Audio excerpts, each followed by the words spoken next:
Assalamualaikum warahmatullahi wabarakatuh. Shalom, Om Swastiastu, Namo Buddhaya, salam kebajikan, dan salam Pancasila untuk kita semua. Perkenalkan, nama saya Wahyu Bagus Segara, dan hari ini saya akan membantu jalannya talk show dengan tema Smart ASN dan Manajemen ASN untuk Indonesia Emas 2045. Kebetulan topik ini sangat relevan dengan transformasi birokrasi yang tengah kita jalani ini sebagai CASN, di mana ASN nanti tidak lagi hanya dituntut bekerja, tapi juga harus adaptif, kolaboratif, dan digital minded. Bersama saya sudah hadir 4 narasumber pintar-pintar ini.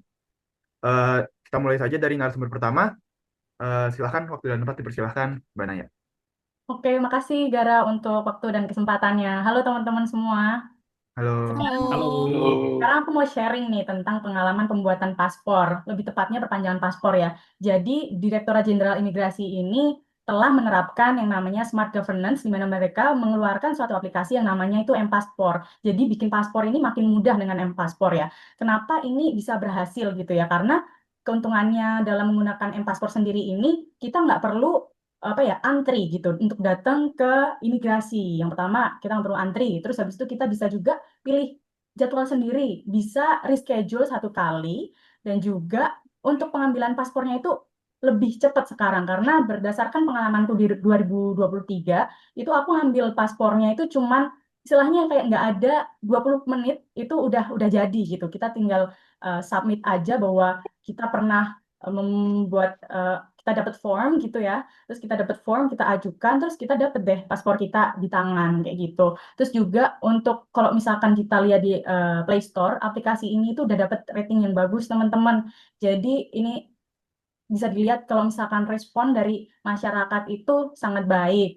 Juga dengan adanya M-Paspor ini sangat menunjukkan apa ya istilahnya keberhasilan dalam transparansi gitu. Karena kita bisa lihat bahwa sekarang praktik-praktik percaloan paspor ini udah bisa dibilang hampir nggak ada gitu ya karena kita udah dimudahkan dengan adanya M-Paspor. Terus gimana sih kita bisa mengaplikasikan keberhasilan M-Paspor ini di instansi kita? Nah, yang bisa kita lakukan adalah melakukan benchmarking dan knowledge sharing gitu ya.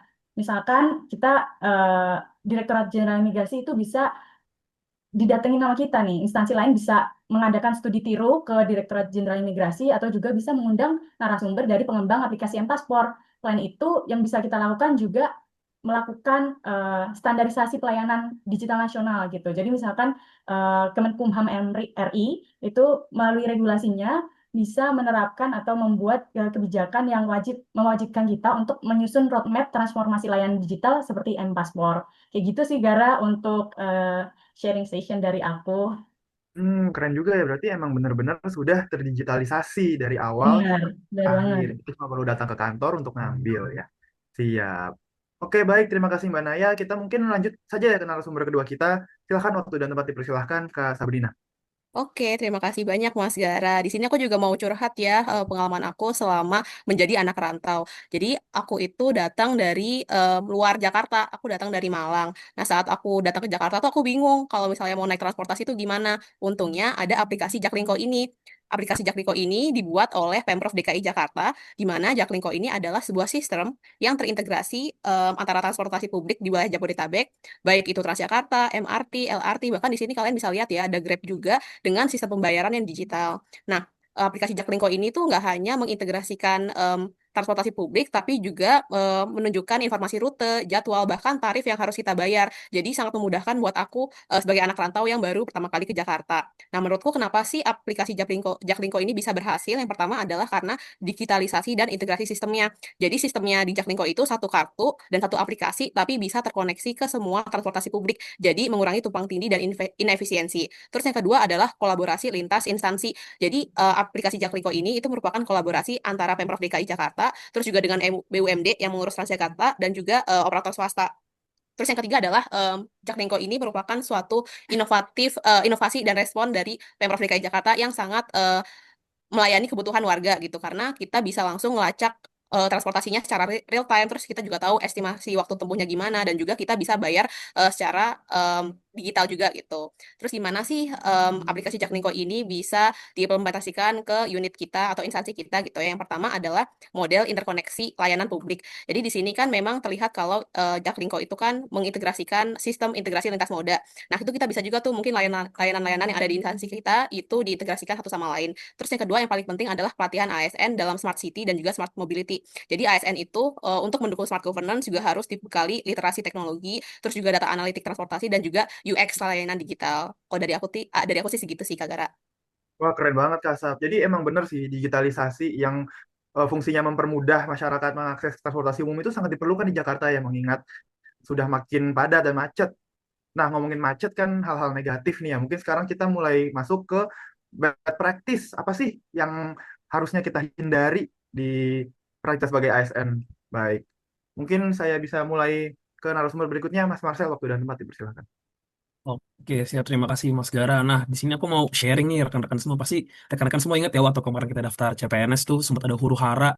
Wah, web peruri down nih. Kita nggak bisa beli e-materai dan hal itu beneran ngebuat timeline penerimaan juga mundur. Bahkan sampai mundur sampai tanggal 10 September juga. Nah, ini menurut aku sendiri sih merupakan salah satu bentuk dari belum tercapainya smart governance. Karena kalau kita melihat kemarin kenapa sih sampai ngedown? Itu pertama karena tiba-tiba membludak jumlah orang-orang yang mengakses website peruri yang mengakibatkan servernya ini nggak bisa menghandle bandwidth yang sebesar itu, yang akhirnya membuat servernya crash. Lalu yang kedua juga adalah memang stok imaterainya tidak sebanyak demand yang dibutuhkan oleh para peserta. Mengingat kemarin jumlah pendaftar hampir melebihi berapa juta ya, berjuta-juta orang yang mendaftar di CPNS. Nah, dalam pelaksanaannya tentunya memang kita memahami kalau beberapa kendala teknis akan terjadi di saat hal seperti ini. Tapi hal tersebut tidak menutup adanya inovasi-inovasi yang memungkinkan instansi untuk bisa mencapai smart governance.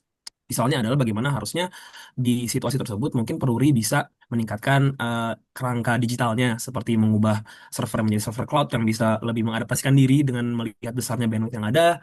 Lalu yang kedua integrasi dengan SSC ASN karena mungkin lebih baik lagi jika di saat kita mendaftar di website SSC ASN kita bisa langsung mendapatkan materai di kanal yang benar yaitu di Peruri tanpa harus kita keluar masuk website yang tentunya akan mempermudah kita juga dan mempermudah SSC ASN dan Peruri untuk mendistribusikan materai kepada para calon peserta. Nah, cara menghindarinya kayak gimana sih kalau ke depannya? Nah, kalau menurut aku sendiri ada beberapa hal. Yang pertama, kembali lagi meningkatkan infrastruktur digital yang sudah ada, yang sudah baik dari SSCIS dan Peluri, bisa diintegrasikan menggunakan API yang baik juga, yaitu menggunakan interface antar aplikasi. Lalu yang kedua adalah menggunakan simulasi ya teman-teman. Tentunya kita butuh simulasi dan juga pelatihan kepada para CPNS supaya bisa mengakses kedua website ini dengan baik. Tentunya memang praktis yang sudah diadakan ini sudah bertujuan baik, tetapi ke depannya bisa ditingkatkan lagi demi menunjang adanya sebuah sistem yang berkelanjutan bagi tidak hanya bagi kementerian atau instansi tapi juga bagi kita sebagai para CASN. Demikian dari saya Mas Gara. Terima kasih. Baik, keren banget Mas Marcel. Jadi intinya digitalisasi itu penting, tapi tetap harus dipersiapkan dulu ya agar tidak merepotkan masyarakat luas. Baik, kita lanjut saja. Last but not least, Mas Rian. Ya, terima kasih Mas Gara atas waktunya. Jadi, salah satu contoh kegagalan dalam penerapan smart governance di Indonesia selanjutnya terjadi pada penyaluran bansos selama pandemi COVID-19. Meskipun pemerintah telah menyediakan berbagai skema bantuan seperti program Keluarga Harapan dan bantuan sosial tunai, implementasinya mengalami banyak masalah. Data penerima bantuan tidak akurat, muncul duplikasi, dan banyak warga miskin yang justru tidak terdata. Hal ini disebabkan oleh terintegrasinya data antar lembaga, seperti Kemensos, Dukcapil, dan pemerintah daerah, serta masih banyaknya pendataan manual dan keterbatasan digitalisasi di lapangan. Masalah ini diperparah oleh minimnya kompetensi ASN dalam pengelolaan data digital dan absennya sistem merit dalam penugasan. Untuk mencegah kasus serupa, pemerintah perlu menerapkan sistem merit secara konsisten agar ASN yang bertugas sesuai dengan kompetensinya. Profesionalisme ASN juga harus ditingkatkan melalui pelatihan digital dari sisi Smart ASN. Penting untuk mendorong digitalisasi berbasis NIK, membangun sistem data terpadu yang real-time dan aman, serta melibatkan berbagai pihak secara kolaboratif. Solusi terbaik adalah membangun sistem data sosial nasional yang terintegrasi dan mudah diakses, dengan prinsip once only, serta disertai evaluasi dan pengawasan berkala. Dengan begitu, digitalisasi dalam smart governance benar-benar membawa dampak nyata, bukan hanya sebatas formalitas teknologi. Kurang lebih seperti itu, Mas Gara. Baik, Mas Rian. Jadi kesimpulannya, kegagalan dalam implementasi Smart ASN juga bisa berdampak negatif, bahkan bisa mengancam nyawa masyarakat luas juga ya. Tentunya kita sebagai ASN harus menghindari hal seperti ini. Baik, mungkin sebagai penutup, saya ingin mengucapkan terima kasih banyak kepada empat narasumber kita yang sangat amat luar biasa atas wawasan dan inspirasi yang telah dibagikan. Semoga talk show ini bisa menjadi pemantik semangat kita untuk terus belajar, berkembang, dan menjadi ASN yang berintegritas, adaptif, dan tentunya dampak positif dan berorientasi pelayanan bagi masyarakat. Saya Wahyu Bagus Segara pamit undur diri. Salam berakhlak, salam ASN unggul, salam Pancasila.